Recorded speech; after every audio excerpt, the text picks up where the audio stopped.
எதுக்கு?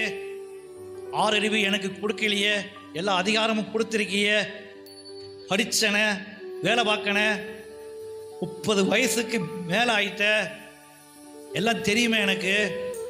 எனக்கன்பான சகோதரனே சகோதரியே, வார்த்தைகளை கேட்கிற யாரா இருந்தாலும் இந்த நிலைமைக்கு நீ வந்த காரணம் என்ன? என்னைக்காவது நம்ம யோசித்து பார்த்துருப்போமா? இந்த பிரச்சனை நமக்கு ஏன் வந்தது?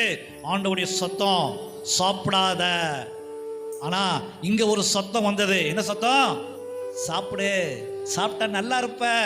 நீ சொன்னீங்களே 6 அறிவு எனக்கு ஆண்டவர் கொடுத்திருக்கிறாரு, படிச்சுட்டேன், அதன் மூலமாக இவ்வளோ நாலேஜை கேதர் பண்ணிட்டேன். அதை வைத்து பார்க்கும் பொழுது இதை சாப்பிட்டா என்ன தப்பு? என்னுடைய வயதை வைத்து பார்க்கும் பொழுது இதை சாப்பிட்டா என்ன தப்பு? அங்கே தான் வந்தது உன்னுடைய இந்த ஃபெயிலியர், அங்கே தான் வந்தது உனக்கு இந்த அடி, அங்கே தான் வந்தது உனக்கு இந்த தோல்வி. இன்னைக்கு என்ன முடிவை எடுக்க போகிறோம்?